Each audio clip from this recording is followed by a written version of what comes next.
Bereshit, Genèse 26. Or il y eut une famine dans le pays, outre la première famine qui eut lieu du temps d'Abraham, et Isaac s'en alla vers Abimélec, roi des Philistins, à Guéra.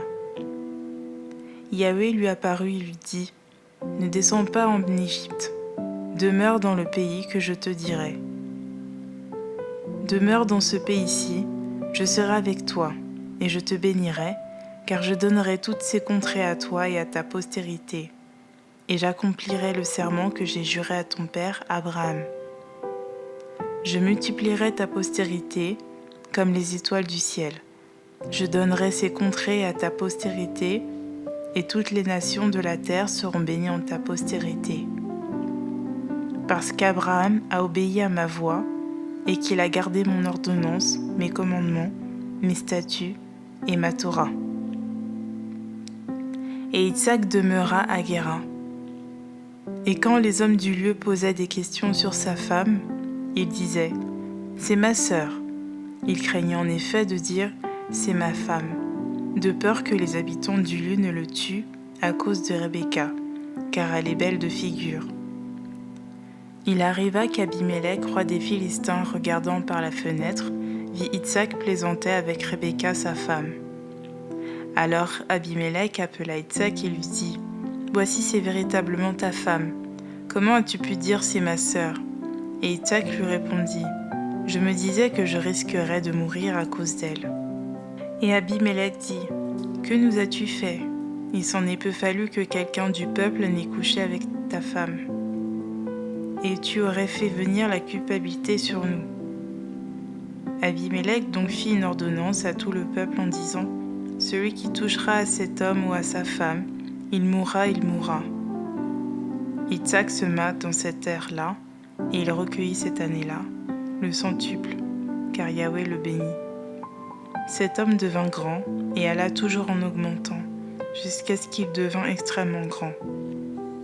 Il avait des troupeaux de menu bétail, et des troupeaux de gros bétail, et un grand nombre de serviteurs. Les Philistins furent jaloux de lui. Tous les puits que les serviteurs de son père avaient creusés du temps de son père, Abraham, les Philistins les bouchèrent et les remplirent de terre. Abimélec aussi dit à Isaac : Va-t'en de chez nous, car tu es devenu beaucoup plus puissant que nous. Isaac donc partit de là et campa dans la vallée de Guéra, où il s'établit. Isaac creusa de nouveau les puits d'eau qu'on avait creusés du temps d'Abraham, son père, et que les Philistins avaient bouchés après la mort d'Abraham. Et il leur donna les mêmes noms que son père leur avait donnés. Les serviteurs de Isaac creusèrent dans cette vallée. Ils trouvèrent un puits d'eau vive. Mais les bergers de Guéra eurent une querelle avec les bergers de Isaac, disant : L'eau est à nous. Et il appela le nom du puits le sec, parce qu'il avait constaté avec lui. Ensuite, ils creusèrent un autre puits, pour lequel ils constatèrent aussi, et il appela son nom Sitna. Alors il se transporta de là, et creusa un autre puits pour lequel ils ne constatèrent pas. Il appela du nom de Rehoboth, en disant : C'est parce que Yahvé nous a maintenant mis au large, et nous porterons du fruit dans le pays. Et de là, ils montèrent à Beer-Shéba. Yahvé lui apparut cette nuit-là et lui dit : Je suis le Dieu d'Abraham, ton père. N'aie pas peur, car je suis avec toi. Je te bénirai, et je multiplierai ta postérité à cause d'Abraham, mon serviteur. Alors il bâtit là un autel et invoqua le nom de Yahvé, et il dressa ses tentes. Et les serviteurs de Isaac y creusèrent un puits. Abimélec vint à lui de Guéra avec Ahuzah, son ami, et Picol, chef de son armée. Mais Isaac leur dit : Pourquoi venez-vous vers moi, puisque vous me haïssez, et que vous m'avez renvoyé de chez vous ? Ils répondirent : Nous avons vu que Yahvé est avec toi.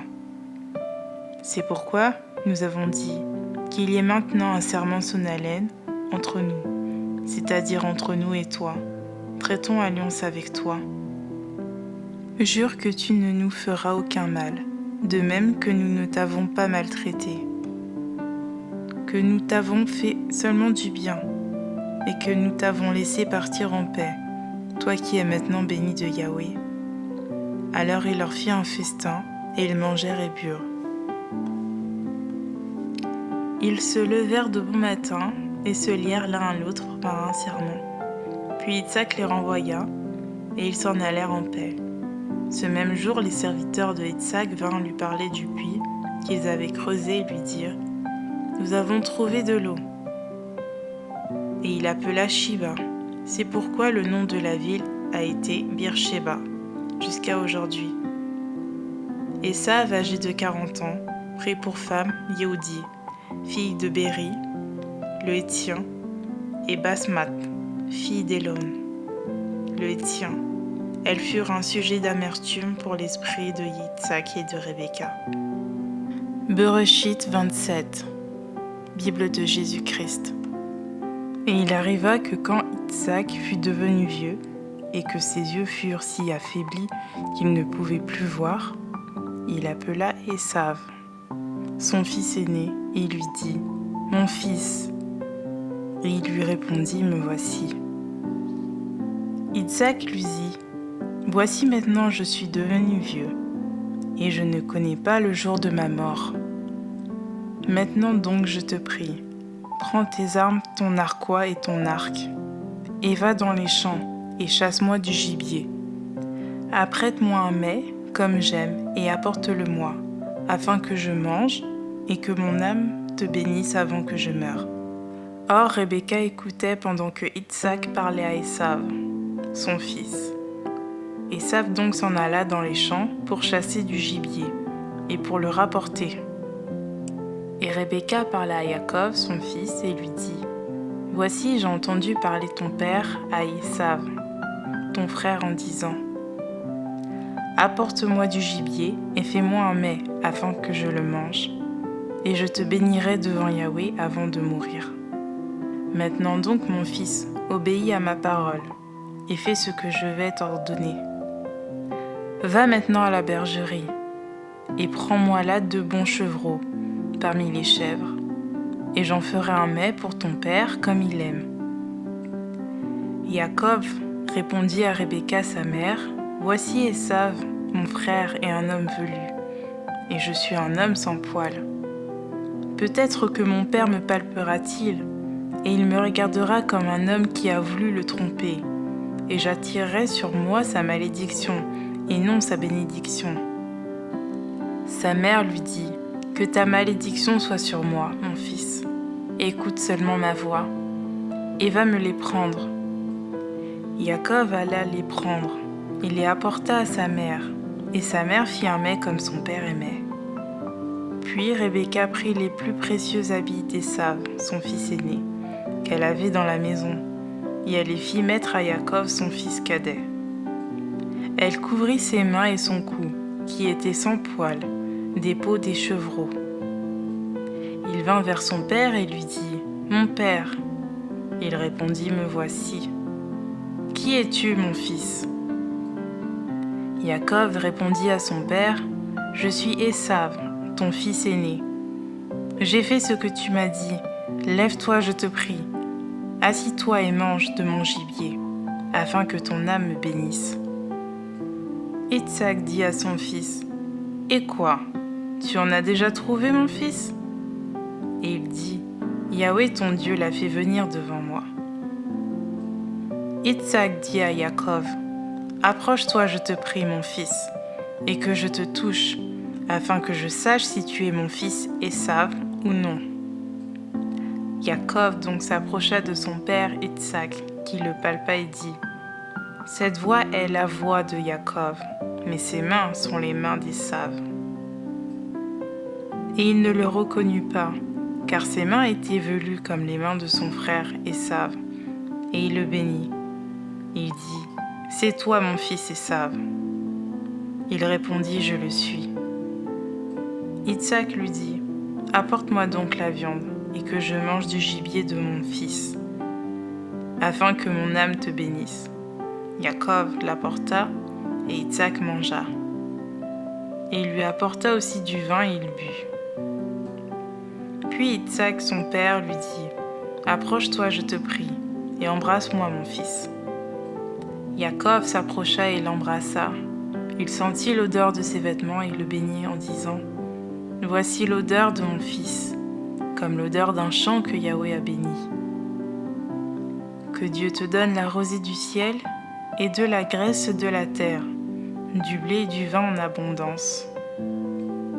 Que des peuples te servent et que des nations se prosternent devant toi. Sois le maître de tes frères et que les fils de ta mère se prosternent devant toi. Maudit soit quiconque te maudira et béni soit quiconque te bénira. Isaac avait fini de bénir Yaakov, et Yaakov avait à peine quitté son père Isaac qu'Ésav, son frère, revint de la chasse. Il apprêta aussi un mets, l'apporta à son père et lui dit « Que mon père se lève et mange du gibier de son fils, afin que ton âme me bénisse. » Isaac, son père, lui dit « Qui es-tu » Et il dit « Je suis ton fils aîné, Ésav. » Isaac fut saisi d'une violente émotion et dit « Qui est donc celui qui a chassé du gibier et me l'a apporté ?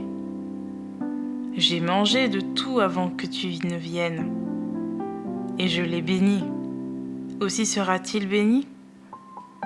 Dès qu'Ésav entendit les paroles de son père, il poussa de grands cris, pleins d'amertume, et il dit à son père « Bénis-moi aussi, bénis-moi mon père. » Mais il dit « Ton frère est venu avec tromperie, et il a enlevé ta bénédiction. » Et Ésav dit « N'est-ce pas avec raison qu'on a appelé son nom Yaakov ? Car il m'a déjà supplanté 2 fois. Il m'a enlevé mon droit d'aînesse, et voici maintenant il a enlevé ma bénédiction. » Puis il dit « Ne m'as-tu pas réservé de bénédiction ?» Isaac répondit à Ésav en disant « Voici je l'ai établi ton maître. Je lui ai donné tous ses frères pour serviteurs, et je l'ai pourvu de blé et de vin. Que ferai-je maintenant pour toi, mon fils ?» Ésav dit à son père « N'as-tu qu'une bénédiction, mon père ? Bénis-moi aussi, bénis-moi, mon père. » Et Ésav leva la voix et pleura. Isaac, son père, répondit et dit « Voici ta demeure sera privée de la graisse de la terre et de la rosée du ciel d'en haut. Tu vivras par ton épée, et tu seras asservi à ton frère. Mais il arrivera que lorsque tu seras devenu errant, tu briseras son joug de dessus ton cou. » Et Ésav éprouvera de la haine contre Yaakov, à cause de la bénédiction dont son père l'avait béni. Ésav dit en son cœur « Les jours du deuil de mon père approchent. Je te tuerai, Yaakov, mon frère. » On rapporta à Rebecca les paroles d'Ésav, son fils aîné. Elle fit alors appeler Yaakov, son fils cadet, et lui dit « Voici que ton frère Ésav veut te tuer pour se consoler. Maintenant donc, mon fils, obéis à ma parole. Lève-toi et enfuis-toi à Charan, vers Laban mon frère. Et reste avec lui quelque temps, jusqu'à ce que la fureur de ton frère s'apaise, jusqu'à ce que la colère de ton frère se détourne de toi et qu'il oublie ce que tu lui as fait. Pourquoi serais-je privé de vous deux en un même jour ?» Rebecca dit à Isaac « Je suis dégoûtée de la vie à cause des filles de Heth. Si Yaakov prend une femme comme celle-ci, parmi les filles de Heth, parmi les filles du pays, à quoi me sert la vie ?» Genèse 28, Bible de Jésus-Christ. Isaac donc appela Yaakov, et le bénit lui donna cet ordre. Tu ne prendras pas de femme parmi les filles de Canaan. Lève-toi, va à Pandaharam, à la maison de Bethuel, père de ta mère, et prends-toi une femme de là, parmi les filles de Laban, frère de ta mère. El Shaddai te bénira, il te fera porter du fruit et te multipliera, et tu deviendras une assemblée de peuples. Qu'il te donne la bénédiction d'Abraham, à toi et à ta postérité avec toi, afin que tu obtiennes en héritage le pays où tu as été étranger, que Dieu a donné à Abraham. Isaac donc fit partir Jacob, qui s'en alla à Pandan-Aram, vers Laban, fils de Bethuel, le Syrien, frère de Rebecca, mère de Jacob et de Sav. Esav vit que Isaac avait béni Jacob et qu'il avait envoyé à Pandan-Aram afin qu'il prenne une femme de ce pays-là pour lui, et qu'il lui avait donné cet ordre quand il le bénissait en disant « Ne prends pas de femme parmi les filles de Canaan ». Il vit que Jacob avait obéi à son père et à sa mère, et qu'il était parti à Pandan-Aram. Esav comprit ainsi que les filles de Canaan déplaisaient aux yeux d'Isaac, son père. Et Esav s'en alla vers Ismaël. Il prit pour femme, en plus des femmes qu'il avait, Mahalat, fille d'Ismaël, fils d'Abraham, sœur de Nebaou. Jacob partit de Beer-Shéba et s'en alla à Charan. Il arriva dans un lieu où il passa la nuit, parce que le soleil était couché. Il y prit donc une pierre et en fit son chevet, et il se coucha dans ce lieu-là. Alors il rêva, et voici une échelle était dressée sur la terre, et son sommet touchait le ciel. Il vit les anges de Dieu qui montaient et descendaient par cette échelle. Il vit aussi Yahweh qui se tenait sur l'échelle, et il lui dit, « Je suis Yahweh, le Dieu d'Abraham, ton père, et le Dieu d'Isaac. Je te donnerai à toi et à ta postérité la terre sur laquelle tu es couché. Ta postérité sera comme la poussière de la terre, et tu t'étendras à l'Occident et à l'Orient, au nord et au midi. Et toutes les familles de la terre seront bénies en toi et en ta postérité. Voici, je suis avec toi, je te garderai partout où tu iras, et je te ramènerai vers cette terre, car je ne t'abandonnerai pas tant que je n'aurai pas accompli ce que je te dis. » Et Jacob se réveilla de son sommeil et dit, « Vraiment, Yahweh est en ce lieu ? Et moi je ne le savais pas. » Il eut peur et dit, « Que ce lieu est effrayant, c'est ici la maison de Dieu, et c'est ici la porte des cieux. » Et Jacob se leva de bon matin, prit la pierre dont il avait fait son chevet, il la dressa pour monument, et versa de l'huile sur son sommet. Il donna à ce lieu le nom de Béthel, mais auparavant la ville s'appelait Luz. Jacob fit un vœu en disant, « Si Dieu est avec moi, et s'il me garde pendant le voyage que je fais, s'il me donne du pain à manger et des habits pour me vêtir, et si je retourne en paix à la maison de mon père, alors Yahweh sera mon Dieu.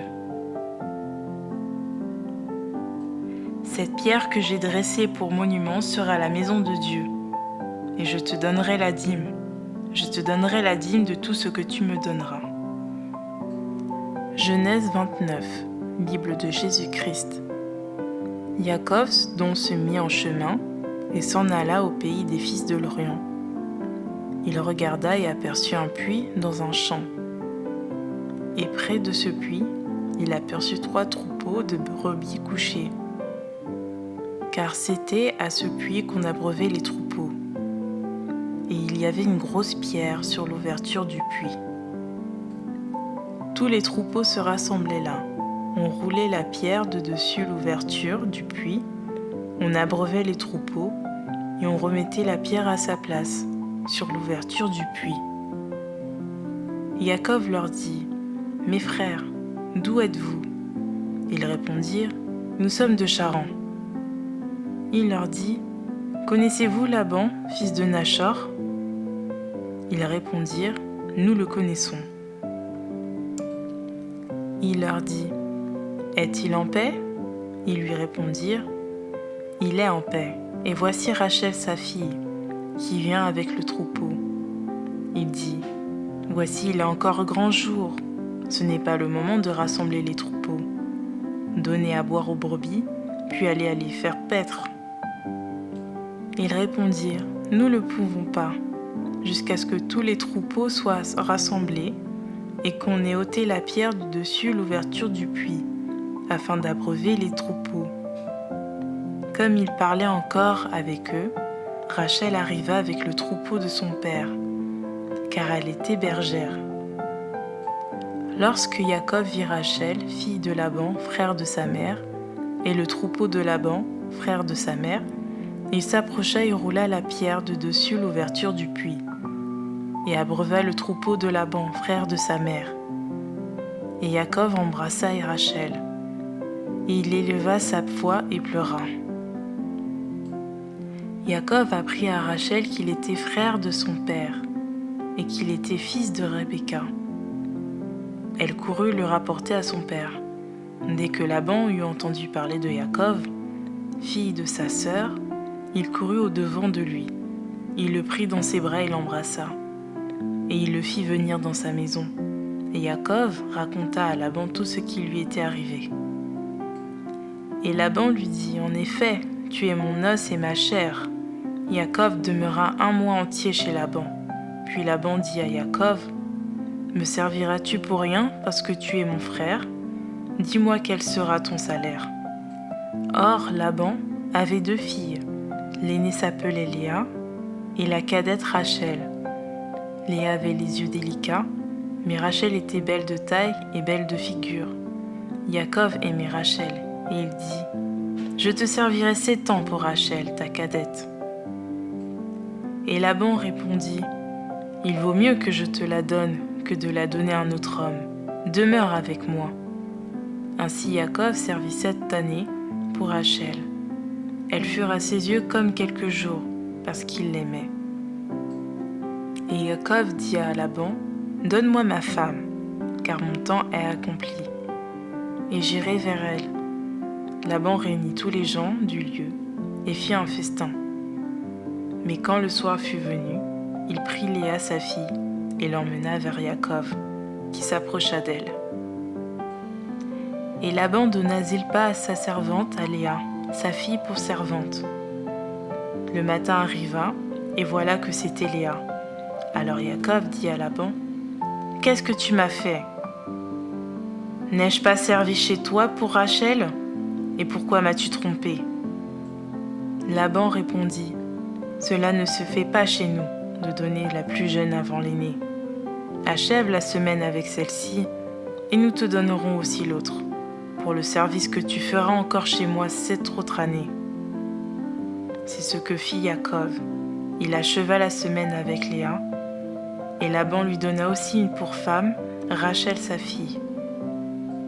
Et Laban donna Bila, sa servante, à Rachel, sa fille pour servante. Jacob alla aussi vers Rachel, et il aima Rachel plus que Léa, et il servit encore chez Laban 7 autres années. Yahweh vit que Léa était haïe, et il ouvrit sa matrice, tandis que Rachel était stérile. Léa conçut et enfanta un fils à qui elle donna le nom de Ruben, car elle dit, « C'est parce que Yahweh a vu mon affliction, et maintenant mon mari m'aimera. » Elle conçut encore et enfanta un fils, et elle dit, « Parce que Yahweh a entendu que j'étais haïe. Il m'a aussi donné celui-ci. » Et elle lui donna le nom de Shimon.